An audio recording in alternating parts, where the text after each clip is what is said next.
Hello बच्चों, कैसे हैं आप लोग।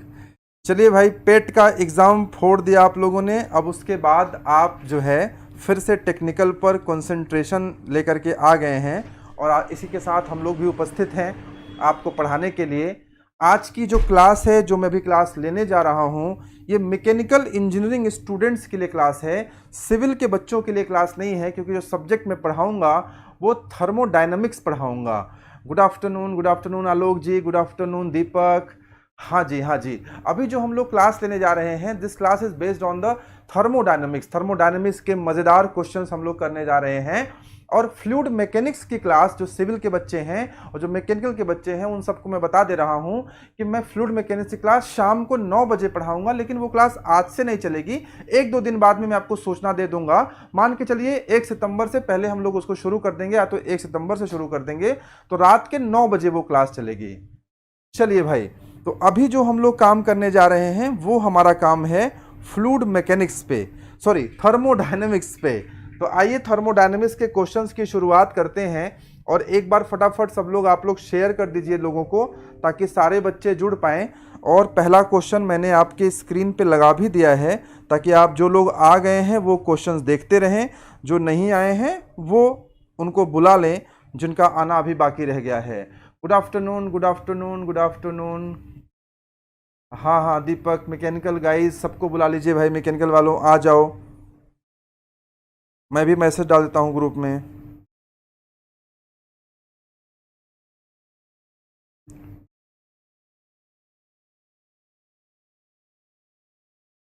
कैसा रहा आप लोगों का एग्ज़ाम? आप लोगों का पेपर कैसा रहा? आप लोगों का पेपर कैसा रहा बताइएगा। पेट का एग्ज़ाम कैसा रहा आप लोगों का? बढ़िया रहा एग्ज़ाम पेट का?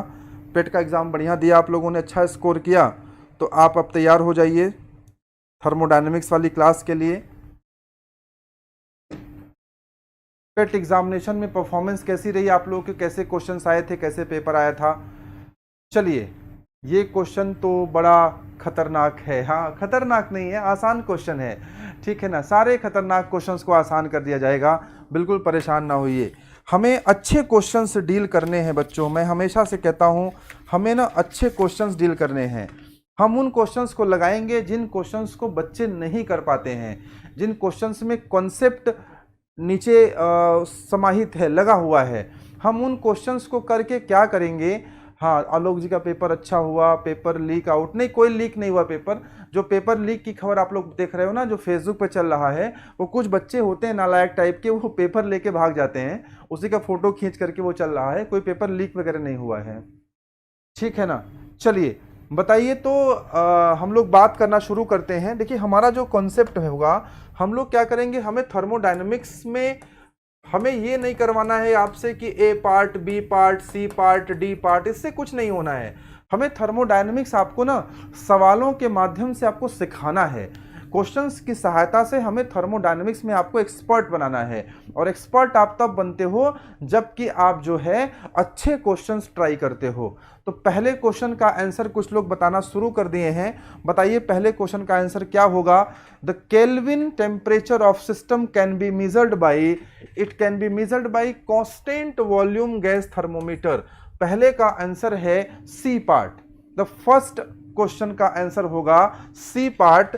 आंसर क्या है, क्वेश्चन क्या है, ध्यान से सीखिएगा। क्वेश्चन ये है कि बताइए, क्वेश्चन ये है बताइए कि भाई kelvin temperature of system can be measured by, तो कौन सा थर्मोमीटर का सहायता लेते हैं? कांस्टेंट वॉल्यूम गैस थर्मोमीटर का सहायता हम लोग लेते हैं। हमने कई तरह के थर्मोमीटर आपको पढ़ाए होंगे या आपने पढ़ा होगा। पहला आपने पढ़ा होगा constant volume gas thermometer, constant volume gas thermometer. आपने पढ़ा होगा constant volume, sorry constant pressure gas thermometer. आपने पढ़ा होगा थर्मोकपल के बारे में। तमाम सारी चीजें आपने पढ़ी होंगी। इसमें एक क्वेश्चन और बनता है, उसको भी याद रखिएगा। अगर आपसे कोई पूछे कि कांस्टेंट वॉल्यूम गैस थर्मोमीटर में थर्मोमेट्रिक प्रॉपर्टी क्या होती है, ये क्वेश्चन भी आपसे पूछ सकता है कि थर्मोमेट्रिक प्रॉपर्टी क्या होती है। कई बार क्वेश्चन आता है कि थर्मोमेट्रिक प्रॉपर्टी क्या होती है कांस्टेंट वॉल्यूम गैस थर्मोमीटर में, तो क्या होती है प्रेशर। और कोई अगर आपसे पूछे कोई अगर आपसे पूछे कि कांस्टेंट प्रेशर गैस थर्मोमीटर में थर्मोमेट्रिक प्रॉपर्टी क्या होती है, तो आप क्या बताओगे, वॉल्यूम। जो चीज यहां कांस्टेंट है वो थर्मोमेट्रिक प्रॉपर्टी नहीं हो सकती है कभी भी। जो चीज यहां कांस्टेंट है वो कभी भी थर्मोमेट्रिक प्रॉपर्टी नहीं हो सकती है। तो इस बात का विशेष ध्यान दीजिएगा। Correct answer is C part. Question number 2 की तरफ पढ़ते हैं। Zeroth law of thermodynamics from the basis of measurement. Zeroth law of thermodynamics से आप क्या मेजर करते हो, आप टेम्परेचर का मेजर करते हैं। बोलो ये क्वेश्चन तो सबको आता होगा। पहला क्वेश्चन थोड़ा डिफिकल्ट था तो दूसरा क्वेश्चन बड़ा ही आसान था। बोलो भाई, दूसरा क्वेश्चन सबको आता है। अब इसमें ना क्या होता है कि मान लो कोई बॉडी ए है, मान लो कोई बॉडी बी है, मान लो कोई बॉडी सी है। ए बी के साथ थर्मल इक्विलिब्रियम में है, ए सी के साथ थर्मल इक्विलिब्रियम में है, यानी कि T A is equal to कितना है, टी सी। बोलो भाई, और साथ ही साथ T A is equal to कितना है, टी बी। मैं थोड़ा सा ना जीरोथ लॉ को एक्सप्लेन कर दे रहा हूं। जीरोथ लॉ ऑफ थर्मोडायनेमिक्स को थोड़ा एक्सप्लेन कर दे रहा हूं कि अगर ये स्थिति बन रही है कि टी ए बराबर टी सी है, टी ए बराबर टी बी है, ये इस यहाँ का टेम्परेचर टी ए है, यहाँ का टेम्परेचर टी बी है, यहाँ का टेम्परेचर टी सी है। ठीक है ना, बात समझ में आ रहा है। तो जीरोथ लॉ ऑफ थर्मोडायनेमिक्स ये कहता है कि अगर ए बी के साथ थर्मल इक्विलिब्रियम में है, ए सी के साथ थर्मल इक्विलिब्रियम में है, तो ए बी सी भी आपस में थर्मल इक्विलिब्रियम में होंगे। ए बी सी भी आपस में थर्मल इक्विलिब्रियम में होंगे। बात समझ में आया? बोलो यार एक बार थम्स अप करके बताओ सब लोग, बात पकड़ में आ रही कि नहीं। अच्छा, एक बच्चे ने कहा ना कि सर ये कौन सी बहुत बड़ी बात है, ये तो आसान सी बात आपने बता दी। सर ये कौन सी बड़ी बात है, आपने आसान सी बात बता दी कि ए बी के साथ थर्मल इक्विलिब्रियम में है और ए सी के साथ भी थर्मल इक्विलिब्रियम में है। ए बी के साथ थर्मल इक्विलिब्रियम में है तो टी ए बराबर टी बी हो गया। साथ ही साथ आपने बता दिया ए सी के साथ थर्मल इक्विलिब्रियम में है तो टी ए बराबर टी सी हो गया। सर ये कौन सी बड़ी बात है, ये तो आपस में थर्मल इक्विलिब्रियम में सब हो ही जाएंगे, ये कोई बहुत बड़ी बात नहीं है। लेकिन बड़ी बात है बेटा, ये कॉन्सेप्ट इतना आसान भी नहीं है जितना आप सोचते हो। उसने कहा कि सर मान लीजिए यहाँ पर कोई राम है, यहाँ पर कोई श्याम है, यहाँ पे कोई मोहन है, तो सर अगर राम श्याम का मित्र है, राम अगर मोहन का मित्र है, तो राम श्याम मोहन आपस में भी तो मित्र होंगे। ये तो बहुत बड़ी बात नहीं हुई सर, आसान सी बात है। बेटा ना ये एग्जाम्पल देना गलत है, ये एग्जाम्पल ही लोगों ने गलत देते हैं। ये कॉन्सेप्ट कितना डिफिकल्ट है, कितना कॉम्प्लिकेटेड है, अगर आप इसके डेप्थ में पढ़ोगे तब आप जानोगे। जैसे उदाहरण के तौर पे हम आपको बताएं, आपको मजा आएगा। जैसे मुझे एक बात बताइए, यहां पर ऐश्वर्या राय हैं, यहां पे ऐश्वर्या राय हैं। ऐश्वर्या राय जो है, ऐश्वर्या राय वो, या ऐश्वर्या राय तो पुराना हो गया किस्सा, अभी कैटरीना कैफ का किस्सा ले लेते हैं। आओ मैं समझाता हूं कि इस कॉन्सेप्ट में डेप्थ कितना है, बड़ी गहराई है। आप ना यूजुअली ऐसे ही कह देते हो। आप मान लो यहां पर कैटरीना कैफ हैं, यहां पे कैटरीना कैफ हैं। अब कैटरीना कैफ जो है, कैटरीना कैफ किसकी दोस्त है, सलमान खान की दोस्त है, सलमान खान की फ्रेंड है। और कैटरीना कैफ साथ ही साथ में कैटरीना कैफ रणबीर कपूर की भी फ्रेंड है। किसकी है, रणबीर कपूर। तो कैटरीना कैफ सलमान खान की फ्रेंड हो सकती हैं, कैटरीना कैफ रणबीर कपूर की फ्रेंड हो सकती हैं, लेकिन इसका ये कतई मतलब नहीं है कि सलमान खान भी रणबीर कपूर के फ्रेंड हैं। इसको और अच्छे समझिएगा, आप समझेंगे कि आपको याद होगा ऐश्वर्या राय सलमान खान की फ्रेंड है और ऐश्वर्या राय विवेक ओबराय की भी फ्रेंड थी, लेकिन सलमान खान और विवेक ओबराय आपस में फ्रेंड नहीं थे, बड़ा झगड़ा हो गया था। तो ये कहना बड़ा गलत है, ये कहना बड़ा गलत है। हाँ, लोगों को पुराने एग्जाम्पल याद होंगे। ये कहना बड़ा गलत है कि भैया तो बड़ा आसान सा काम है।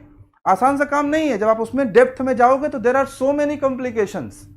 बोलो यार बात समझ में आया ना। आज के बाद कभी मत कहना, ये उदाहरण मत लेना कि राम श्याम का दोस्त है, राम मोहन का दोस्त है, तो राम श्याम मोहन आपस में दोस्त हैं। अगर ये उदाहरण लोगे तो ऐश्वर्या राय सलमान खान की दोस्त है, ऐश्वर्या विवेक ओबराय की दोस्त है, तो क्या सलमान खान विवेक ओबराय का दोस्त है? नहीं है, बल्कि लड़ाई हो गई थी। बात समझ में आया ना। सो कॉन्सेप्ट इज डिफरेंट, और उस कॉन्सेप्ट में क्या है जब उसको पढ़ेंगे तो जानेंगे आज के लिए इतना ही कि आपको हमने छेड़ दिया कि हाँ आपको पता रहे कि कॉन्सेप्ट इज डिफरेंट। चलिए आगे बढ़ते हैं, क्वेश्चन नंबर 3 पे देखते हैं।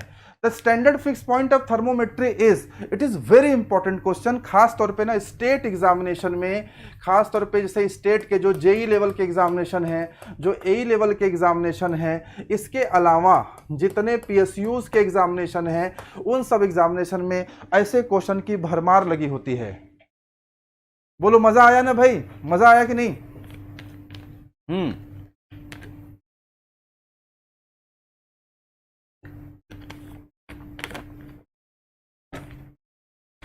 हीरोइन लोग का नाम सुन के तुम लोग का चेहरा कैसे खिल गया, सब खुश हो गए।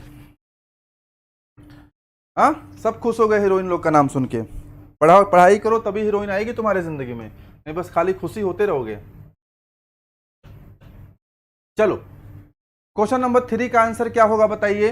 The standard fix point for thermometry is, it is the triple point of water. याद रखिएगा कि जब भी आपको फिक्स पॉइंट की बात करी जाएगी थर्मोमेट्री में, थर्मोमेट्री का मतलब है, thermometry is the branch of science, thermometry science की वो ब्रांच होती है जिसमें बेसिकली हम लोग क्या पढ़ते हैं, हम टेम्परेचर के बारे में पढ़ते हैं। ये भी क्वेश्चन आपके एग्जामिनेशन में पूछ सकता है कि थर्मोमेट्री क्या है, ये भी आपसे पूछ सकता है कि थर्मोमेट्री क्या है, तो आप बताओगे थर्मोमेट्री में हम लोग टेम्परेचर के बारे में पढ़ते हैं और खास तौर पे टेम्परेचर के मेजरमेंट के बारे में पढ़ते हैं। टेम्परेचर के मेजरमेंट यानी टेम्परेचर के मापन के बारे में पढ़ते हैं। किस ब्रांच, कौन सी ब्रांच है, विज्ञान की कौन सी शाखा है? थर्मोमेट्री। क्या नाम है? देखो थर्मोमेट्री। इसको हिंदी में शायद ताप मापी कहते हैं, क्या ऐसा कुछ कहते हैं, हिंदी मुझे नहीं पता है एग्जैक्ट, तो आप ये कर लीजिएगा। Question number C is correct. चलिए, a close system receives 60 kg of heat. देखिए ये सिस्टम है, ये सिस्टम है और ये रिसीव कर रहा है, ले रहा है ना, तो ले रहा है तो इसकी तरफ एरो जाएगा। क्या कर रहा है? 60 किलो जूल हीट ले रहा है। हीट को हम लोग कैसे दिखाएंगे? DQ से। जब जब मैं थर्मोडायनेमिक्स पढ़ाऊंगा हीट को हम लोग DQ से दिखाएंगे। But it's internal energy decreases, और ऐसा लेने के बाद हुआ या नहीं पता, लेकिन इंटरनल एनर्जी इसकी डिक्रीज कर रही है। इसकी इंटरनल एनर्जी क्या कर रही है? डिक्रीज कर रही है। हमने आपको बताया था ना कि देखो जो हम यहाँ हीट लेते हैं ये हमारा इनपुट होता है। देखो थोड़ा इस क्वेश्चन को पढ़ने से पहले समझ लो, जैसे ना ये आप हो, जैसे क्या है, ये आप हो। कौन हो? ये आप हो। आप मान लो कोई हो, जैसे मान लो ये आप हो, ये आप हैं। तो जो आप लेते हैं इनपुट के रूप में, जो आप इनपुट के रूप में लेते हैं वो आपका DQ का काम करता है थर्मोडायनेमिक्स में। इनपुट पे मान लो आप सैलरी कमाते हो, आप सैलरी कमाते हो, कितना कमाते हो आप कमाते हो मान लो कि 2 लाख रुपया महीना, आप 2 लाख रुपया महीना कमाते हो। आपने कहा क्या सर क्या मजाक कर रहे हो, ऐसे बेरोजगारी चल रही है, आप कह रहे हो 2 लाख रुपया महीना कमाते हो। बात समझ में आया ना? तो आप मान लो सैलरी आपकी 2 लाख रुपया महीना है, सैलरी 2 लाख महीना है, तो इनपुट कितना है? 2 लाख। आउटपुट मान लो 2 लाख रुपए में आप 50,000 रुपए खर्चा कर देते हो, तो बाकी 1.5 लाख महीने बचता है ना। ये क्या है? जो 1.5 लाख महीने बचता है ये बचत है आपकी। बात समझ में आया? तो जो आपका इनपुट है, जो वो इनपुट है उसे हम बोलते हैं DQ। जो इनपुट है वो हीट है, और जो आपका बचत है ये होता है इंटरनल एनर्जी। जो बचत है ये होता है इंटरनल एनर्जी, और जो आउटपुट है ये होता है आपका वर्क, यानी ये DQ होता है, DW होता है। ये क्या होगा बच्चों? ये DW होगा। ये क्या होगा? DQ होगा। और इंटरनल एनर्जी को हम DU लिखते हैं। तो ध्यान दीजिएगा, इस सवाल में ध्यान दीजिएगा। क्या ध्यान देंगे? आपको ये ध्यान देना है, आपको ये ध्यान देना है कि यहां पर कहा जा रहा है कि 60 किलो जूल हीट दिया, 60 किलो जूल हीट दिया, लेकिन साथ ही साथ बता दिया इन्होंने कि इसकी इंटरनल एनर्जी DU डिक्रीज हो गई। बोलो DU डिक्रीज हुई तो उसके साथ नेगेटिव साइन लोगे कि पॉजिटिव साइन? बताओ भाई। DU कम हो गया ना, internal energy decreases, what sign will you take? कौन सी साइन लोगे बताओ? तो 30 किलो जूल कम हुआ है तो निगेटिव लोगे ना, -30 किलो जूल। बोलो यार, सप्लाई किया 60 किलो जूल, सप्लाई किया तो पॉजिटिव साइन लेंगे, और जब वो घट गया तो नेगेटिव साइन लेंगे। नेगेटिव क्यों लेंगे ये बतिया समझ में आया कि नहीं आप लोग को? और DW इधर जाएगा, DW इधर जाएगा आपका DW, इधर आपका जाएगा dw, और dw ही आपसे पूछ रहा है। इसके लिए एक बड़ा प्रसिद्ध फॉर्मूला है थर्मोडायनेमिक्स में, ऊष्मागतिकी का प्रथम नियम, फर्स्ट लॉ ऑफ थर्मोडायनेमिक्स। बोलो यार, है ना फर्स्ट लॉ ऑफ थर्मोडायनेमिक्स? तो फर्स्ट लॉ ऑफ थर्मोडायनेमिक्स क्या कहता है? फर्स्ट लॉ ऑफ थर्मोडायनेमिक्स कहता है, फर्स्ट लॉ ऑफ थर्मोडायनेमिक्स कहता है dq is equal to du plus dw, ये कहता है। लेकिन यहां dw पूछा है, तो dw कितना हो जाएगा? dq minus du। अच्छा, du ऑलरेडी माइनस में है, तो चलिए कैसे निकाल लेते हैं। dq की वैल्यू है 60 माइनस du जो है वो चूंकि घट रहा है तो उसकी वैल्यू 30 नहीं लोगे बल्कि माइनस 30 लोगे। अरे समझ में आ रहा हो तो थम्स अप करके रिप्लाई करके बताओ, बढ़िया पढ़ा रहा हूं, खराब पढ़ा रहा हूं तो लिख दो बहुत गंदा पढ़ा रहे हैं, बट कुछ बोलो तो भैया, ठीक है ना। 60 किलो जूल आपका dq है, 60 किलो जूल आपका dq है। देखो 60 किलो जूल dq है ना, तो q की वैल्यू हमने कितनी लिख दी? 60 किलो जूल माइनस du, ये इस फॉर्मूले से ही ये फॉर्मूला निकाला है। कैसे किया है? हमने कुछ नहीं किया, हमने पक्षांतर कर दिया है यार। गणित में आपने पढ़ा होगा ना पक्षांतर करना, वही हमने पक्षांतर कर दिया है। तो dq equal to du plus dw equal to dq minus du, तो dw इक्वल टू ये 60 है और माइनस का 30 होगा, तो हो जाएगा 60 प्लस 30 और ये हो जाएगा 90। तो dw की वैल्यू 90 किलो जूल आएगी, जो किसी न किसी विकल्प में जरूर दी होगी, किसी न किसी ऑप्शन में, किसी न किसी विकल्प में जरूर दिया होगा। आइए देखते हैं किस विकल्प में दिया है। ए पार्ट में दिया है। समझ रहे हो ना? समझ रहे हो कि नहीं कैसे करना है? बातें समझ में आ रही हैं, क्लियर हो रही हैं कि नहीं? अभी कोई और बच्चा होता, जानते हो क्या लगाता? कोई, अब हमसे कोई नहीं पढ़ा है, अब सब लोग हमसे थोड़े पढ़े हैं, तो कोई और बच्चा होता, जानते हो क्या करता? वो यहां पे गलती करता, यहां पे गलती करता, वो डिक्रीजेस का महत्व न समझता। वो कहता, जानते हो कैसे करता? वो सोचता कि भैया dq दिया है 60 और du दिया है 30 और dq इज इक्वल टू होता है du प्लस dw होता है, तो यहां से dq 60 रख देंगे, du 30 रख देंगे, dw ये आ गया, तो dw की वैल्यू 30 आ जाएगी। और जैसे ही वो करता, उसको मालूम होना चाहिए कि उसने क्या किया, गलत कर दिया है। लेकिन सही आंसर हमेशा सजा करके आपके ऑप्शन में दिया रहता है। You need to learn how to learn. सबसे पहले यह सीखना है कि सीखते कैसे हैं, पढ़ते कैसे हैं। गलती करने के जितने चांसेस हैं, अगर आप वहां पर बचा ले गए खुद को, तो आपको सिलेक्शन से कोई रोक नहीं सकता।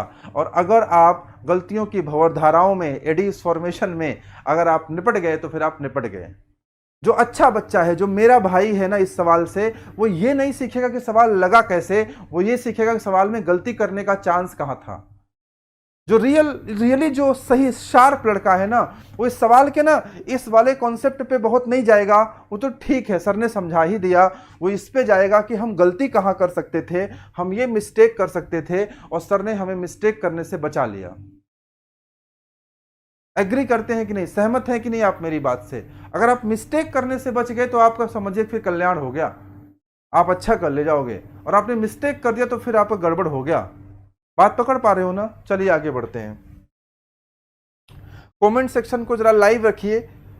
कमेंट सेक्शन में ज्यादातर लोग कमेंट करते रहिए, क्योंकि अभी पेट का एग्जाम ओवर हुआ है, अभी थोड़ी सी इनर्शिया है, थोड़ा जड़त तो है आपके अंदर ना। अभी आप 2-3 दिन बहुत थक के काम किए होंगे, आज सब लोग सो रहे होंगे, सब लोग एकदम सो रहे होंगे कि भैया अब आराम कर लेते हैं, पेट दे लिए हैं, ठीक है ना। कुछ लोग एकदम आराम से, आप पूरी निद्रा में होंगे, लेकिन वो नहीं जानते हैं जो सोवत है सो खोवत है, और जो जागत है सो पावत है। तो जो जागत है वो पढ़त है थर्मोडायनेमिक्स, और जो थर्मोडायनेमिक्स पढ़त है वो यूपी जेई निकालत है, और जो यूपी जेई निकालत है वो जेई बनत है, वो कार खरीदत है, और वो बड़े बड़े घर खरीदत है, सुंदर लड़के से ब्याह करत है। तो ये जरूरी है जानना ना, ये आप जान रहे हैं, ये 12-15 लोग जो देख रहे हैं। अगले सवाल की तरफ आगे बढ़ते हैं। It's a very very good question, it's a very very good question. ऐसे क्वेश्चंस आपके एग्जामिनेशन में आएंगे, प्रतीक्षा में रहिए, क्योंकि ना वही घिसा पिटा कॉन्सेप्ट हमेशा नहीं आएगा। अच्छे क्वेश्चंस की भरमार होने वाली है, आप देख लीजिएगा। समझ में आ रहा है? क्या कह रहा है? कह रहा है कि बताओ जरा इंटीग्रेटिंग फैक्टर क्या होता है डिस्प्लेसमेंट का वर्क में। अब इस सवाल क्या कह रहा है ना, सवाल को जरा किनारे कर देते हैं, पहले हम आपको बताना शुरू करते हैं कि ये पूछ क्या रहा है। एक देखो फॉर्मूला होता है W is equal to P into DV, ये फॉर्मूला होता है। बोलो यार, अगर यहां से आप DV निकालोगे तो क्या हो जाएगा, W बाई P, इसी को आप लिख सकते हो 1 अपॉन P इंटू डब्ल्यू। तो DV इज इक्वल टू कितना हो गया, 1 बाई P इंटू डब्ल्यू। ये जो 1 बाई P है ना, ये जो 1 बाई P है, यही इंटीग्रेटिंग फैक्टर है। This 1 by P is integrating factor. अभी और कोरिलेट कर रहा हूं, मजा आ जाएगा जिस तरह से जोड़ दूंगा। तो ऐसे सवालों में जहां आपसे वर्क के बारे में इंटीग्रेटिंग फैक्टर पर क्वेश्चन आ जाए, वहां आपको यह काम करना है जो मैंने अभी करके आपको दिखा दिया। देखिए इंटीग्रेटिंग फैक्टर है ना, W से इंटीग्रेट करके गुणा हो रहा है, तो ऐसे में 1 बाई P जो है आपका इंटीग्रेटिंग फैक्टर है। अच्छा भाई, एक काम तो हो गया। इसी के बाद ना एक सवाल और लगा है। आप देखो इसका आंसर तो हमें मिल गया, पांचवें का आंसर क्या मिल गया, सी पार्ट। पांचवें का आंसर सी पार्ट मिल गया, ये कोई बड़ी बात नहीं है। लेकिन बड़ी बात क्या है ना, इससे संबंधित एक सवाल और जानना है। ठीक संबंधित एक सवाल और जानना है।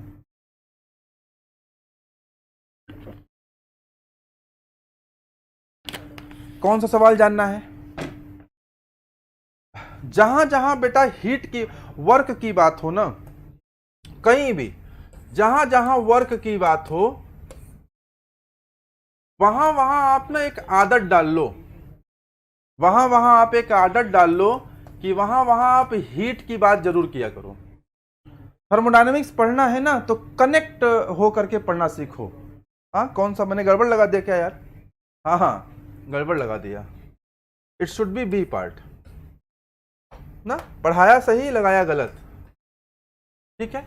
It should be B part ना। अब थर्मोडायनेमिक्स पढ़ना है ना बच्चों, तो हाँ हाँ हाँ जी हाँ जी हाँ जी हाँ जी हाँ जी हाँ जी हाँ जी, देख लो एक बार तुम लोग, आंसर लगा दिया है मैंने सही से, देख लो भैया, चेक कर लो, चेक कर लो जरा क्या आंसर होगा। बी होगा ना, बोलो यार।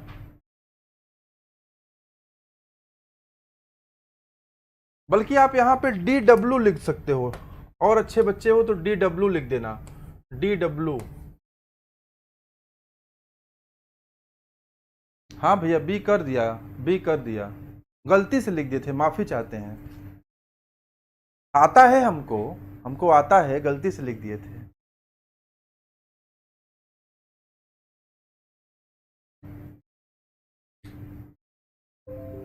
यूपी बोर्ड एग्जाम, आप बेटा क्या पूछ रहे हो, हम समझ नहीं पा रहे आपका प्रश्न, आप मेरे को कॉल करके पूछ लेना। हाँ, कॉल करना, मुझे नहीं समझ पा रहा हूँ मैं आप क्या पूछ रहे हो। मैं ये समझाना चाह रहा था कि जब जब थर्मोडायनेमिक्स में हम लोग वर्क की बात करते हैं ना, तब तब हमें हीट की बात भी करनी चाहिए, क्योंकि हीट और वर्क दोनों ही क्या है, पाथ फंक्शन। वर्क क्या होता है, वर्क भी पाथ फंक्शन होता है, वर्क भी इन एग्जैक्ट डिफरेंशियल होता है, और हीट भी क्या है सर, हीट भी सर पाथ फंक्शन है। सर हीट भी क्या है सर, हीट भी इन एग्जैक्ट डिफरेंशियल है। बात समझ में आया ना? तो जरा हम लोग ना हीट पे कुछ बात करते हैं, इससे कोरिलेट हो जाएगा। देखो अगर आपने ये फॉर्मूला पढ़ा होगा, तो एक फॉर्मूला आपने और पढ़ा होगा, dq is equal to T into D S. जैसे यहां पर इंटीग्रेटिंग फैक्टर पूछ लिया ना, जैसे यहां पर इंटीग्रेटिंग फैक्टर पूछ लिया ना, वैसे ही वहां पर भी आपसे इंटीग्रेटिंग फैक्टर पूछेगा। जैसे ही यहां पर, अच्छा मेरी तारीफ कर रहा है, मैं समझ ही नहीं पाया यार, बताओ मैं भी कितना बेवकूफ आदमी, तारीफ भी नहीं समझ पाया। क्या तारीफ किया यार, पढ़ ली जरा फिर से।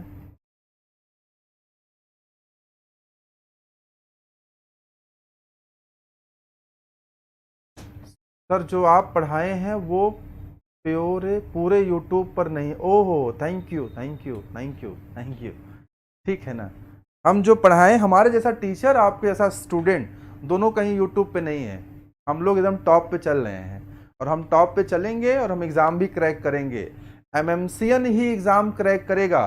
आप जान लो कि MMCN will rock, MMCN will rock. MMCN ही एग्ज़ाम क्रैक करेगा। आप ही लोग का जलवा होगा, और जलवा इसलिए नहीं होगा कि हम सब लोग बहुत स्मार्ट लोग हैं। जलवा इसलिए होगा कि हम जी जान से मेहनत करते हैं और ईमानदारी से काम करते हैं। कोई फर्जीवाड़ा हमारा नहीं है, जो है ईमानदारी से काम करते हैं। चलिए हीट की बात करते हैं। अब जरा यहां पर भी पूछ सकता है ना बेटा, बोलो यार, पूछ सकता है कि नहीं? बिल्कुल पूछ सकता है। यहां से अगर आप हीट का इंटीग्रेटिंग फैक्टर निकालना चाहो तो कैसे निकालोगे यार, बताओ कैसे निकालोगे? यहां से हो जाएगा ds is equal to dq by T, हो जाएगा ना, ds is equal to dq by T. तो ds इज इक्वल टू क्या हो जाएगा, 1 बाई टी इंटू dq। देखो मिल गया इंटीग्रेटिंग फैक्टर, फिर मिल गया, फिर मिला इंटीग्रेटिंग फैक्टर। और अब की जो इंटीग्रेटिंग फैक्टर मिला वो किसके केस में मिल गया? वो मिल गया बच्चों हमें हीट के केस में। तो देखो वर्क में पूछेगा तो 1 बाई पी होगा, और हीट में पूछेगा तो 1 बाई टी होगा। और रटना नहीं है, ये चीज रटना नहीं है, ये कैसे होगा ये भी मैंने आपको बता दिया। सबसे इंपॉर्टेंट बात जो मुझे लगता है मैंने सही से जो कर पा रहा हूं यही है, मैं आपको रटवाना नहीं चाहता। अब आपसे कोई पूछे, आप रट के बैठे हो, इंटीग्रेटिंग फैक्टर वर्क में क्या होता है 1/p, हीट में क्या होता है 1/t। रटना क्यों है भाई? देखो ना बोर्ड पे समझा दिया कैसे होता है।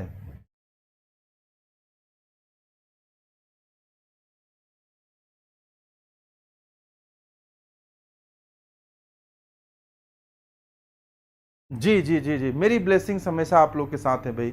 आप लोग एग्जाम क्रैक कर लो बढ़िया से। ठीक है, समर ने पार्टी दे दिया। तो इसी तरह का एक क्वेश्चन देखो, इसी तरह का एक क्वेश्चन और है ना, integrating factor of reversible heat transfer. अच्छा एक चीज, आप थर्मोडायनेमिक्स के स्टूडेंट हो ना, अगर आप थर्मोडायनेमिक्स पढ़ना चाहते हो, अगर आप थर्मोडायनेमिक्स पढ़ना चाहते हो तो एक चीज आप आदत डाल लो कि आप हीट को क्या बोला करो, हीट ट्रांसफर, और आप वर्क को क्या बोला करो, वर्क ट्रांसफर। आपने कहा सर ऐसी आदत डलवाने से क्या फायदा है? ये अच्छी आदत है, डाले रहोगे फायदा मिलेगा। क्या फायदा मिलेगा समझ के साथ समझ में आएगा। 6 का आंसर क्या हो जाएगा बोलो? अच्छा 1 बाई टी यहां भी लिख गया है, 1 बाई टी गलती से यहां भी लिख गया है, यहां कुछ और लिखता तो ज्यादा अच्छी बात रहती, but correct answer is 1 by T. चाहे ए मान लो चाहे सी मान लो। समझ में आ रहा है कि नहीं? कंसेप्ट बिल्डिंग हो रहा है कि नहीं? सिर्फ क्वेश्चन नहीं लगवाना मेरा उद्देश्य है, क्वेश्चन के साथ हम आपको सिखा पाए, जिसको सिखाने का मेरा प्रयास रहता है। बोलो, हर एक सवाल में कुछ नया मिलेगा आपको, आपकी कॉन्सेप्ट बिल्डिंग भी होगी। और आपके लिए बता दे रहा हूं कि रात में 9 बजे, रात में 9 बजे प्राइम टाइम पर मैं फ्लूइड मैकेनिक्स शुरू करने जा रहा हूं, जिसको कुछ प्यारे बच्चे हाइड्रोलिक्स भी कहते हैं। और ये मैं पूरा पढ़ाऊंगा, डिटेल पढ़ाऊंगा, सिर्फ क्वेश्चन नहीं, सब थ्योरी भी पढ़ाऊंगा। 1-2 दिन में स्टार्ट हो जाएगा, इसके लिए भी तैयार रहिए आप लोग। Question number 7, which among the following is not a boundary phenomena? निम्न में से कौन सा बाउंड्री फिनोमिना नहीं है, कृपया बताने का कष्ट करें। बाउंड्री फिनोमिना का मतलब जानते हो? बाउंड्री फिनोमिना का मतलब जानते हो?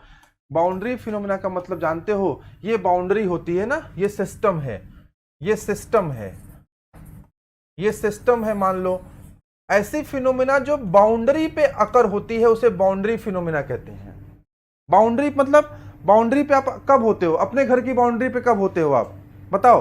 अपने अपने अपने थोड़ा टाइमिंग का ध्यान दीजिएगा सर। हाँ टाइमिंग तो अभी यही रखा है मैंने, रात में एक 9 से 10 रखा है फ्लूइड मैकेनिक्स के लिए, और दोपहर में 3 से 4 रहेगा, ये फिक्स है। जो हमारा 3 से 4 वाली क्लास है ना, 3 PM to 4 PM वाली जो क्लास है, इस वाली क्लास में मैं आपको थर्मोडायनेमिक्स पढ़ाऊंगा, मैं आपको आरएसी पढ़ाऊंगा, मैं आपको हीट ट्रांसफ़र पढ़ाऊंगा, मैं आपको पावर प्लांट इंजीनियरिंग पढ़ाऊंगा, मैं आपको आईसी इंजन्स पढ़ाऊंगा, मैं आपको हाइड्रोलिक मशीन, नहीं ये तो शाम में पढ़ा दूंगा, और इसके अलावा भी आप जो कहेंगे वो पढ़ाऊंगा। लेकिन इसके लिए आप हमारा टेलीग्राम चैनल ज्वाइन कर लो। बहुत सारे बच्चे ना टेलीग्राम पे नहीं हैं, व्हाट्सएप पे उनको पास मैसेज जाना जब बंद हो जाएगा तब उनको मैसेज मिलेगा नहीं, इसलिए टेलीग्राम को ज्वाइन कर लीजिए। उसका लिंक कमेंट बॉक्स में हमारे द्वारा दे दी गई है। तो टेलीग्राम पे आपका ज्वाइन करना बहुत ज़रूरी है, ये जान लीजिए। और मैंने टेलीग्राम पे मैं रोज़ कुछ ना कुछ भेजता हूँ, टेलीग्राम पे मैं कुछ न कुछ रोज़ भेजता हूँ। कल मैंने सोम का लेक्चर भेजा था और एक आरएसी का बहुत शानदार लेक्चर भेजा था। जो लोग टेलीग्राम पे जुड़े हैं वो जानते होंगे, आरएसी एंजॉय करिए। आरएसी मैंने बताया था कि कारनाट से रिवर्स कारनाट कैसे बना, इंजन से रिवर्स इंजन कैसे बना, और रिवर्स इंजन बना तो किस साइकिल पे काम करता है, और वीसी साइकिल क्या होता है, ये सब बताया यार। ऐसी आरएसी पढ़ाई है ना, मजा आ जाएगा आपको। टेलीग्राम पे रहोगे तो फायदे में रहोगे, ये जान लो। हाँ, जो पहली बार क्वेश्चन देखेगा समझ ही नहीं पाएगा, गड़बड़ करके आएगा सारे क्वेश्चन। बात समझ में आया ना? सब टेलीग्राम पे आ जाओ। Which one of the following is not a boundary phenomena, निम्न में से कौन सा बाउंड्री फिनोमिना नहीं है, इसका आंसर बताएं। बताइए भाई, क्वेश्चन नंबर 6 है, 7 है, 7 का आंसर क्या होगा? निम्न में से कौन सा बाउंड्री फिनोमिना नहीं है, यानी कौन सी परिघटना बाउंड्री से नहीं होती है, ये आपसे पूछ रहा है। हाँ, टेलीग्राम लिंक, अभिषेक जी बहुत बहुत धन्यवाद आपका। अभिषेक जी बहुत ही शानदार फैकल्टी हैं, मेरे बड़े भाई हैं, वो हमेशा गाइड करते रहते हैं हम लोग को। अभिषेक जी ने अभी बताया कि टेलीग्राम लिंक करा दीजिए, टेलीग्राम लिंक पिन कर दीजिए, फिर से एक बार से कर दीजिए। हाँ, फिर से, हाँ पिन कर दीजिए टेलीग्राम लिंक, तब ताकि हम लोग बार बार करेंगे। बहुत बहुत धन्यवाद अभिषेक जी, इसी तरह से कृपा दृष्टि बनाए रखिए हम छोटे भाइयों पे। ठीक है, अभिषेक जी सिविल इंजीनियरिंग के इंडिया के one of the best faculty हैं, मैं कोई किसी स्टेट की बात नहीं कर रहा, इंडिया के one of the best faculty हैं, और हमेशा कृपा दृष्टि रहती है उनकी।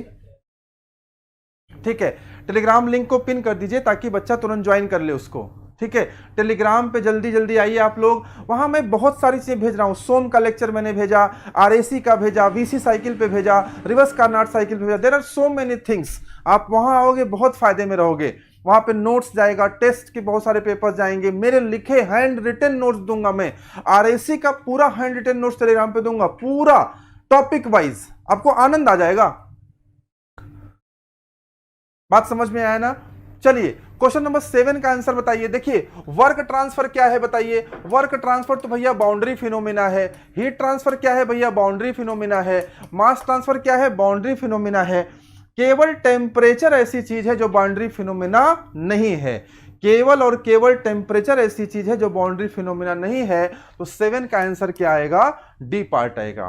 बात समझ में आया? ये सारे पाथ फंक्शन है, ये सारे के सारे क्या है? पाथ फंक्शन है। जो पॉइंट फंक्शन होगा ना वो बाउंड्री फिनोमिना नहीं होगा, जो पाथ फंक्शन होगा वो बाउंड्री फिनोमिना होगा।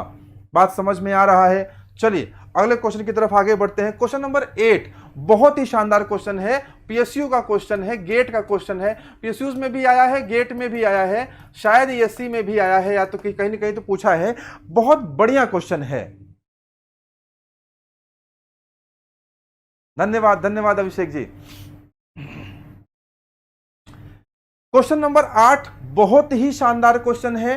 शानदार इसलिए है बच्चों क्योंकि सवाल ध्यान से पढ़िए, मैं साइड हो जा रहा हूं। इतना बड़ा सा सवाल है, सो भारी भरकम सा सवाल है, और सवाल की एक एक लाइन, एक एक शब्द, लाइन तो छोड़िए, एक एक शब्द बहुत इंपॉर्टेंट है। अगर आपने एक मिस्टेक किया तो एकदम से आप फ्यूज हो जाओगे। ध्यान से पढ़िए, बढ़िया सवाल है। अच्छे सवाल लगाने की आदत डालिए। मैं हमेशा कहता हूं कंसेप्ट बिल्डिंग करिए। अपने फर्स्ट लर्न योर सब्जेक्ट्स, अपने सब्जेक्ट्स पढ़िए। आपके सब्जेक्ट से नहीं प्रिपेयर हैं और आपको लगता है A part, B part, C part, D part करके आपको एग्जामिनेशन निकाल लोगे, कभी नहीं निकाल पाओगे। आप पहले अपने सब्जेक्ट्स को प्रिपेयर करिए अच्छे से। मैं साइड हट रहा हूं, पहले क्वेश्चन को ध्यान से पढ़िए, बढ़िया से पढ़िए। सवाल में दिया क्या है, चाहे तो स्क्रीनशॉट ले लीजिएगा। ध्यान से क्वेश्चन को पढ़िए, तब मैं सवाल लगवाता हूं। इस सवाल को, बहुत बढ़िया सवाल है। कह रहा है पिस्टन सिलेंडर डिवाइस। देखो, जब थर्मोडायनेमिक्स पढ़ रहे हो ना तो पिस्टन सिलेंडर की तो आदत डाल लो। बार बार कहेगा पिस्टन सिलेंडर, पिस्टन सिलेंडर। जिस बच्चे को इस पिस्टन सिलेंडर से दोस्ती हो गई ना, उसको थर्मोडायनेमिक्स आ गई। जो बच्चा है जो पिस्टन सिलेंडर से दोस्ती कर ली उसको थर्मोडायनेमिक्स आ गई। दो चीजें हैं आपके, दो चीजें हैं। थर्मोडायनेमिक्स अगर पढ़ना है, थर्मोडायनेमिक्स अगर आपको पढ़ना है ना, दो चीजें हैं आपके पास। एक तो है पिस्टन सिलेंडर, एक है पिस्टन सिलेंडर, और दूसरा है आपका पीवी डायग्राम, और दूसरा है आपका टीएस डायग्राम।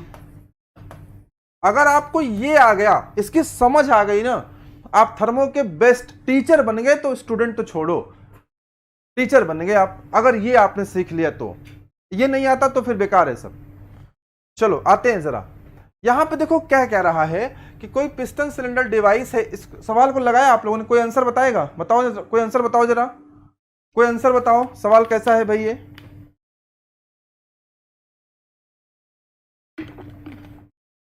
कोई ट्राई तो करो, ट्राई तो करो भाई, इतना भी डिफिकल्ट नहीं है कि बच्चा न लगा पाए। अरे वाह, देखो आंसर आना शुरू हो गए। हमारे बच्चे बहुत फंडू हैं, मैं जानता हूं, बहुत बहुत स्मार्ट बच्चे हैं, बहुत स्मार्ट। चलिए, कह रहा है डिवाइस है with air at an initial temperature of 28 degree centigrade undergoes an expansion process. कैसी प्रोसेस में? Expansion process. For which the pressure and volume are related as given. ये देखो, इधर प्रेशर की वैल्यू दी हुई है, इधर वॉल्यूम, यहां प्रेशर यहां वॉल्यूम, यहां प्रेशर यहां वॉल्यूम, यहां प्रेशर यहां वॉल्यूम, यहां प्रेशर यहां वॉल्यूम, यहां प्रेशर यहां वॉल्यूम। ये सारी वैल्यूज दी हुई हैं। कुछ पूछ रहा है? हाँ जी पूछ रहा है, what is the work done by the system. System के द्वारा वर्क डन की वैल्यू क्या होगी, आपसे ये पूछा जा रहा है। क्या पूछा जा रहा है? सिस्टम के द्वारा वर्क डन की वैल्यू क्या होगी, आपसे ये पूछा जा रहा है। बोलो भाई, सिस्टम कहां से कहां जा रहा है? प्रोसेस 1 से प्रोसेस 2 में जा रहा है। बोलो भाई, सिस्टम कहां से कहां जा रहा है? प्रोसेस 1 से शुरू हो रहा है, प्रोसेस 2 तक पहुंच रहा है। बोलो, सबको समझ में आ रहा है बात कि नहीं? प्रोसेस 1 से शुरू हो रहा है, प्रोसेस 2 पे पहुंच रहा है। यानी ये वाले जो कोऑर्डिनेट हैं वो आपके लिए ये P1 का काम करेगा, ये V1 का काम करेगा। थर्मोडायनेमिक्स तो बहुत बेसिक सब्जेक्ट है बच्चों, जैसे आप फिजिक्स पढ़ते हो ना, फिजिक्स का ही एक एक्सटेंशन वर्जन है। इसको पढ़ना है ना तो थोड़ा बढ़िया से समझना पड़ेगा। अगर आपसे पूछ रहा है कि भाई इस एक्सपेंशन प्रोसेस में वर्क डन कितना होगा, और इतने सारे डेटा दे दिए कि बच्चा डेटा देके कंफ्यूज। बोलो, लिखो, बताओ, डेटा देख कंफ्यूज हो रहे हो ना? आपका प्रॉब्लम क्या है कि इतना डेटा दिया है सर, क्या करेंगे इतना डेटा का, कैसे लगाएं? कुछ नहीं खोजना है, एक्सपेंशन प्रोसेस का फॉर्मूला पता होना चाहिए। W = P1 V1 minus P2 V2 upon n minus 1। This is the formula for expansion process. इसी फॉर्मूले में पुट करना है।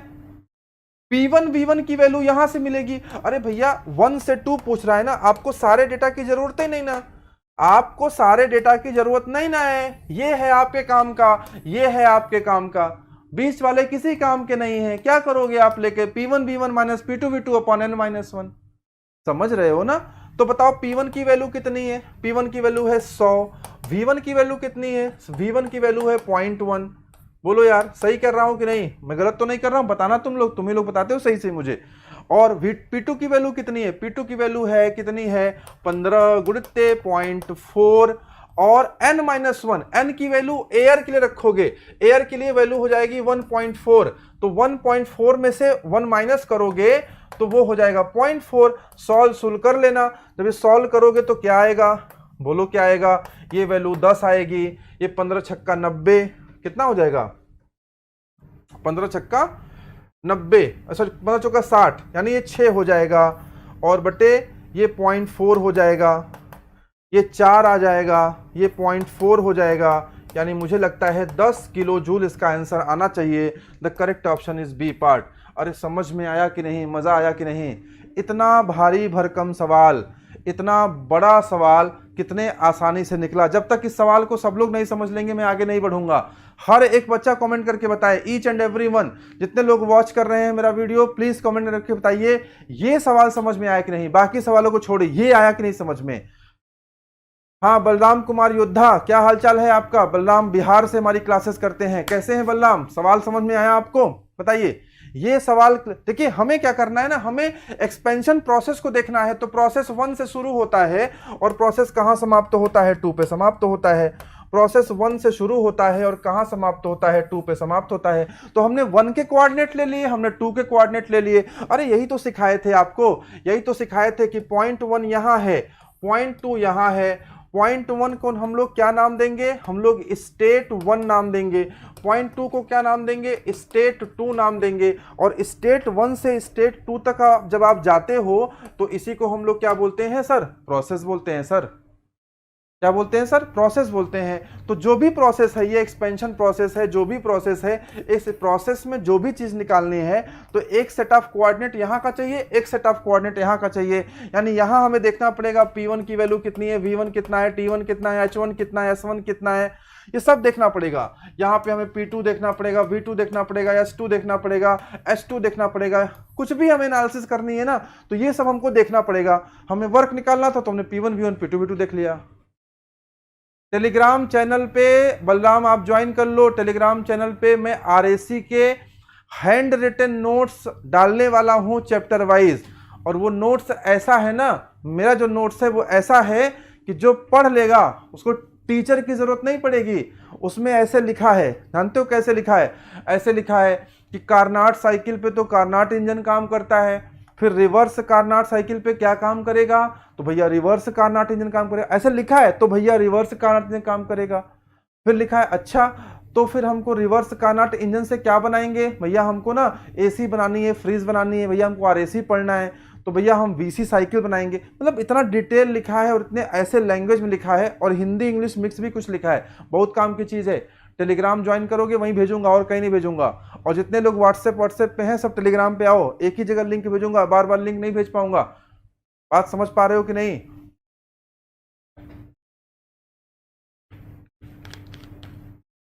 टेलीग्राम लिंक डालिए भाई, पिन करिए, पिन है टेलीग्राम लिंक, पिन है। हाँ पिन नहीं किया आपने, पिन है टेलीग्राम लिंक, पिन किया गया है। कमेंट बॉक्स में देखिए सबसे ऊपर दिख रहा होगा, उस पर क्लिक करेंगे आप हमारे टेलीग्राम पे पहुंच जाएंगे। फिर से कमेंट बॉक्स डाल दीजिए, फिर से देख लेंगे, ये आ जाएंगे टेलीग्राम पे।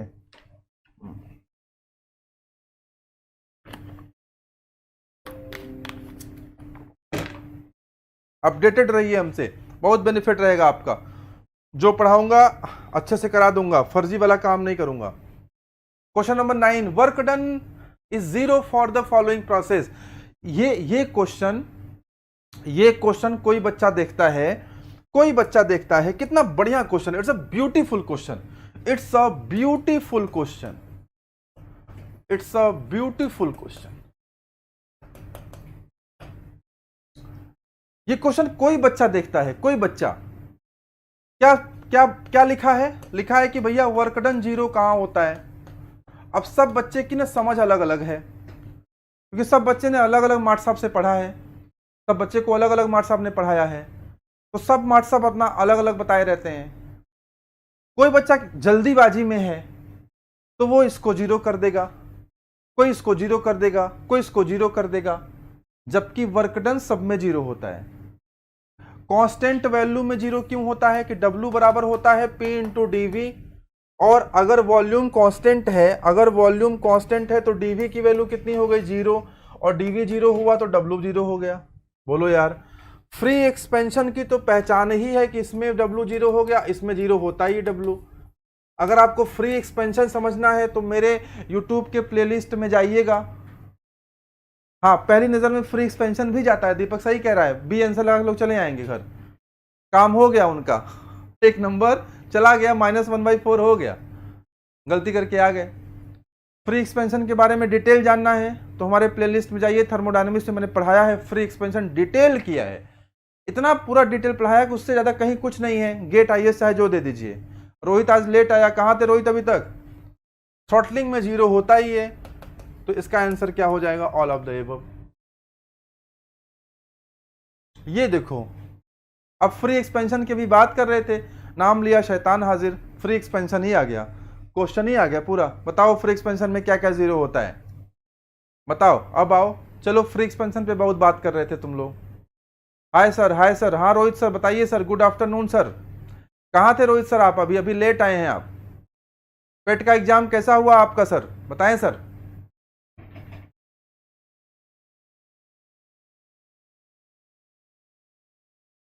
No no no need to say sorry, no need to say sorry. हाँ जी, हाँ जी, हाँ जी। सेशन को एंजॉय कर रहे हैं आप लोग ना? बढ़िया चल रहा है कि नहीं?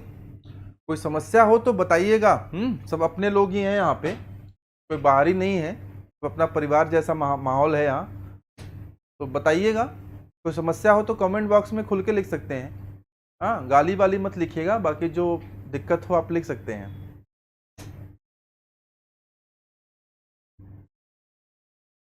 रोहित सर का कहना है कि बढ़िया हुआ सर, सो गए थे सर। ओके सर, कोई बात नहीं सर। दीपक सर कह रहे हैं कि रोहित सर कैसे हैं आप सर? रोहित सर अच्छे हैं। दीपक सर आप कैसे हैं?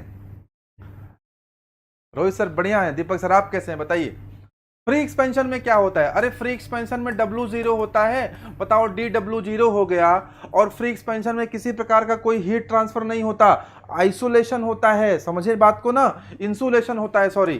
तो DQ0 हो गया। अब बताओ जहां DQ0 है, जहां DW0 है, जो फ्री एक्सपेंशन का सेटअप होता है ना, वो पूरी तरह से क्या होता है, इंसुलेटेड होता है। फ्री एक्सपेंशन का जो पूरा सेटअप होता है वो पूरी तरह से इंसुलेटेड होता है। तो DQ0 हो गया, DW0 होता ही है। DQ बराबर DU प्लस DW रख दो। अब देखो ये भी जहां जीरो है, यहां जहां ये भी जीरो है, वहां पे DU क्या हो जाएगा, जहां जिसके माता पिता दोनों जीरो हैं तो DU क्या हो जाएगा, वो भी जीरो हो जाएगा। समझ में आया ना? बोलो। कोई कमेंट करके बता ही नहीं रहा, क्लास अच्छी लग रही, खराब लग रही, कुछ रिस्पॉन्स नहीं दे रहे तुम लोग यार। हाँ हाँ सर, बताएं सर। चलिए सर आगे बढ़ते हैं sir. Which one of the following thermodynamic process approximate the steaming of food in a pressure cooker? ये तो हर बच्चे का सवाल है। तुम लोग तो घर में खाना बनाते ही हो, अपने प्रेशर कुकर में जब दाल पकाते हो तो बताओ कौन सा प्रोसेस है? देखा, किचन तक घुस गया थर्मोडायनेमिक्स। थर्मोडायनेमिक्स किचन तक घुस गया। कह रहा है कि कुकर में खाना बना रहे हो, ये कुकर है, ये है कुकर, ये कुकर है, ये कुकर है। कितना शानदार मैंने कुकर बना दिया। मुझे तो हॉकिंस वालों को चाहिए कि मुझे डिजाइनिंग के लिए रख लें। ये कुकर है आपका, हैंडल ज्यादा बड़ा हो गया। ये कुकर है और नीचे यहाँ बर्नर लगा हुआ है, गैस लगा हुआ है ना, जहां से गैस से क्या निकल रही है, आग निकल रही है। क्या निकल रही है? आग। लग गई आग। बात समझ में आया ना? और कुकर में तुम लोग कुछ ना कुछ पका रहे हो। कुकर में क्या कर रहे हो? कुकर में पका रहे हो, ठीक है ना? ठीक है, किसी सज्जन का फोन आ रहा है, मैं डिस्कनेक्ट कर दूं जरा, मुझे समय दीजिएगा 1 सेकंड का। ओके, चलिए। कुकर में कुछ पका रहे हैं आप लोग, कुछ बन रहा है कुकर में, कुछ बन रहा है। हाँ, क्या बोल रहा है सर? आपको खाना बनाना आता है, मस्त वाला खाना? देखो दीपक, शादी के बाद आता नहीं है, सीखना पड़ता है। पहले नहीं आता था, शादी के बाद ना सब सीख जाते हैं खाना बनाना। और खाना बनाना नहीं सीखोगे तो बर्तन मांजना जरूर सीख जाओगे, ठीक है? झाड़ू पोछा सीख ही जाओगे। अब देखो, बर्नर की बात करते हैं। हंसी मजाक की बात हो गई, बर्नर की बात करते हैं। यहां से आग जलेगा, बताओ अंदर क्या पक रही है? अंदर क्या पक रहा है? अंदर दाल है, आपने दाल पका रहे हैं। बताओ क्या आइसेंथैल्पिक होगा? क्या इंथैल्पी कांस्टेंट होगा? भैया इंथैल्पी कांस्टेंट नहीं होगा। क्यों कांस्टेंट नहीं होगा? क्योंकि भैया टेम्परेचर बढ़ रहा है और इंथैल्पी टेम्परेचर पर डिपेंड करता है। समझ में आया ना? क्या आइसोबेरिक होगा? बताओ क्या आइसोबेरिक होगा? भैया आइसोबेरिक कहां से होगा? अगर P इक्वल टू कांस्टेंट हो गया, अरे दबाव के कारण, प्रेशर के कारण ही तो खाना बनता है। उसका नाम ही है प्रेशर कुकर। इसका नाम क्या है? Pressure cooker. इसका नाम ही है प्रेशर कुकर। तो प्रेशर तो जरूरी है ना। प्रेशर ही नहीं बना, अगर प्रेशर ही नहीं बना, अगर प्रेशर ही नहीं बना तो फिर बताओ फिर वो खाना कैसे बनेगा? तो ये देखो, ये गलत हो गया, ये गलत हो गया, दो गलत हो गए, दो गलत हो गए, ये गलत हुआ, ये गलत हुआ। क्या आइसोकोरिक होगा कि आइसोथर्मल होगा? देखो आइसेंथैल्पिक तो होगा नहीं, टेम्परेचर कांस्टेंट रह नहीं सकता, समझ पा रहे हो ना? और आइसोबेरिक होगा नहीं, नाम ही प्रेशर कुकर है यार, प्रेशर तो बढ़ना ही है।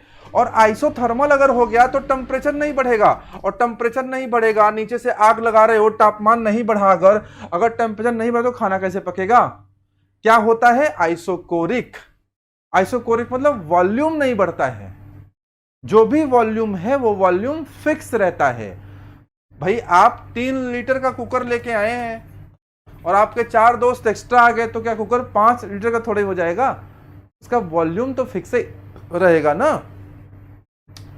तो ये है सारा मसला। आज की क्लास समाप्ति की ओर बढ़ चुकी है, क्योंकि अब Shiven sir is going to take the class. Shiven ji class लेने जा रहे हैं और वो आपको प्रोडक्शन इंजीनियरिंग के कॉन्सेप्ट पढ़ाएंगे। मुझे बहुत हिचकी आ रही है, लगता है मेरे सारे प्यारे प्यारे स्टूडेंट मेरे को याद कर रहे हैं, ठीक है ना। तो इतनी हिचकी क्यों आ रही भाई? कौन कौन मुझे याद कर रहा है? और जो याद कर रहा है वो आके मिल सकता है, मैं तो रहता ही हूँ यही बालसन चौराहे पे और सलोरी में। हमारा ऑफलाइन सेंटर है, आप हमसे आके मिल भी सकते हैं। ऑफलाइन में प्रयागराज में नए बैचेस भी हम लोग लॉन्च कर रहे हैं। ऑफलाइन बैचेस आपके जूनियर्स हों, आपके मामा फूफा बुआ मौसी चाची ताई ताऊ जिनके भी रिश्तेदार हों, बच्चे हों, आप उनको बता सकते हैं कि एमएमसी एक शानदार तरीके से काम कर रही है। अगर वो इच्छुक हैं हमारे ऑफलाइन बैचेस में एडमिशन के लिए, तो प्रयागराज में हमारे 2 सेंटर हैं। एक सेंटर हमारा बालसन चौराहे पर है, एक सेंटर हमारा बालसन चौराहे पर है, और दूसरा सेंटर हमारा सलोरी में है। सलोरी में आईआईटी ग्राउंड के ठीक सामने है। और बालसन चौराहे पे हमारा सेंटर कहाँ पे है? बालसन चौराहे पे हमारा सेंटर है फिनिक्स हॉस्पिटल के पास में, कनलगंज इंटर कॉलेज के सामने। तो आके आप हमसे मिल भी सकते हैं और अपने मित्रों को, अपने छोटे भाइयों को सूचित करिएगा कि if you they want to prepare JEE examination, वो हमारे साथ मेहनत कर सकते हैं। हमारी पूरी कमिटेड टीम उन्हें पूरा प्रयास करेगी कि जेईई की परीक्षा में उन्हें सफल बनाया जाए। सलोरी वाला ऑफिस अभी ओपनिंग नहीं हुआ है। ओपनिंग बोले तो ओपनिंग हो गया है, लेकिन अभी मिठाई नहीं खिलाए हैं। अब किसी दिन सबको बुलाएंगे, तब मिठाई खिलाएंगे, तब ऑफिशियल ओपनिंग होगी। एक्चुअली इधर लगातार फेस्टिवल सीजन था और उसके बाद एग्जामिनेशन था, तो इसलिए अभी ओपनिंग हम लोग नहीं कर पाए हैं। बट ऑफिस ओपन होता है, वहाँ पे आप आ सकते हो। हम लोग किसी दिन मिठाई खिलाएंगे तो हमारी ऑफिशियल ओपनिंग होगी। इसमें से कौन कौन लोग ओपनिंग में आ रहा है वो कमेंट करके बताइए। चलिए, तो यहाँ पे हमारे ऑफलाइन सेंटर्स हैं। इसके अलावा ऑनलाइन में भी, इवन ऑनलाइन में भी मैकेनिकल और सिविल में आप मान के चलिए तो कम से कम नहीं तो 5-5, 6-6 सब्जेक्ट का एक साथ हम लोग लाइव बैच प्रारंभ कर रहे हैं ऐप पे। हमारे ऐप पे इस समय एडमिशन की बहुत भरमार है, बहुत बच्चे हमसे जुड़ रहे हैं। शायद हमारी मेहनत जो यूट्यूब पे हम पिछले 2 महीने से कर रहे हैं उसकी कृपा है, या उसका हमारा मैसेज जा रहा है बाहर कि हम काम अच्छा कर रहे हैं। यूट्यूब पे रोज हमारे यहाँ एडमिशन हो रहे हैं, सब्जेक्ट वाइज एडमिशन हो रहे हैं, पेड बैचेस में एडमिशन हो रहे हैं। हम यूट्यूब पे जो पढ़ाने का हमारा आपसे प्रॉमिस है, वो प्रॉमिस हमारा रहेगा ही रहेगा। एमएमसी के नेम से ही है सलोरी में सर। हाँ, हमारा जो टेक्निकल ब्रांड है उसे हम लोग एमएमसी द इंजीनियर्स नाम से लिखते हैं। एमएमसी द इंजीनियर्स हमारा जो मेन ब्रांड है वो एमएमसी है, और उसमें द इंजीनियर्स लगाने का उद्देश्य है कि आपको ये फीलिंग आए कि टेक्निकल बच्चे हैं, क्योंकि एमएमसी एक बहुत बड़ा ब्रांड है। It's a private limited company. Make my career is a private limited company. तो इसमें अदर वेंचर्स भी हैं। आगे हम लोग वन डे, हम लोग इसमें एनडीए, हम लोग इसमें आईएसपीसीएस सारे ही चलाएंगे। लेकिन इसका जो द इंजीनियर्स वाला पार्ट है, इसको हम लोगों ने स्टार्ट कर दिया है। मैं उसको देखता हूं, मैं चला रहा हूं, आप लोग के साथ हूं और आप लोगों को पढ़ाता भी हूं यूट्यूब पे। तो एमएमसी द इंजीनियर्स नाम से आपको दिखेगा, एमएमसी ही हाईलाइटेड है। The engineers means that is the technical venture of make my career. So हमारे यहाँ हर तरह के पेड बैचेस भी लॉन्च हो रहे हैं। अगले सप्ताह में आपको बहुत सारे बैचेस की भरमार मिलेगी। अगर आप मेरे से फ्लूइड मैकेनिक्स पढ़ना चाहते हो, उसमें भी लाइव बैचेस, रिकॉर्डेड क्लासेस मिल रही हैं। मटेरियल साइंस है। और शिवेन सर आप क्या शुरू कर रहे हैं पेड बैचेस में? शिवेन सर, हाँ शिवेन सर का बैच आ रहा है। शिवेन सर का बैच आ रहा है। जो मैकेनिकल वाले छात्र हैं ध्यान दें, मेटल कटिंग का अलग से लाइव बैच सर लेने वाले हैं। It will be a completely live batch. आप चाहो तो ले सकते हो। इसके अलावा शिवेन सर थ्योरी ऑफ मशीन का भी लाइव बैच लेके आ रहे हैं। मेरी क्लासेस थर्मोडायनामिक्स की है, फ्लूइड मैकेनिक्स की है। इसी तरह से सब टीचर 6-7 सब्जेक्ट पे बैच लेके आ रहे हैं, क्योंकि इतनी डिमांड है, इतने सारे लड़के हमसे जुड़ रहे हैं। तो हमारी कोशिश है कि हम उनकी आकांक्षाओं पर खरे उतर पाएं और हम अपना काम शानदार तरीके से कर पाएं। अब मुझे लेट हो रहा है क्योंकि शिवेन सर मुझे देख रहे हैं, उनकी क्लास उन्हें लेनी है, आगे की क्लास। आप लोग कहीं जाइएगा नहीं, मैकेनिकल का सारा बच्चा बना रहेगा और प्रोडक्शन के शानदार क्वेश्चन सर कराएंगे, आपको मजा आ जाएगा। It's my promise. ठीक है, तो हम लोग मिलते हैं। सर ऑनलाइन क्लास चलेगा ना हमारा? हाँ हाँ, आपका क्लास यूट्यूब पे जैसे चल रहा है वो चलता रहेगा, उसमें कोई चेंजेस नहीं है, उसके लिए बिल्कुल परेशान ना होइए। ठीक है, तो आपसे कल फिर मुलाकात होगी 3 बजे, और अपने दोस्तों यारों को शेयर कर दीजिए कि शाम के रात के 9 बजे मैं फ्लूइड मैकेनिक्स की क्लासेस थ्योरेटिकल कॉन्सेप्ट लेके आ रहा हूं, जहां आपको बताऊंगा कि डेंसिटी का फिजिकल मीनिंग क्या है, विस्कोसिटी को डिफाइन कैसे करते हैं, कंप्रेसिबिलिटी बल्क मॉडुलस का महत्व क्या है आपके फ्लूइड मैकेनिक्स में, और साथ ही साथ कराऊंगा आपको जेई और एई एग्जामिनेशन के साथ साथ गेट और आईएएस के स्टैंडर्ड न्यूमेरिकल्स भी। आज के लिए इतना ही, विदा दीजिए, तब तक के लिए धन्यवाद। Thank you very much.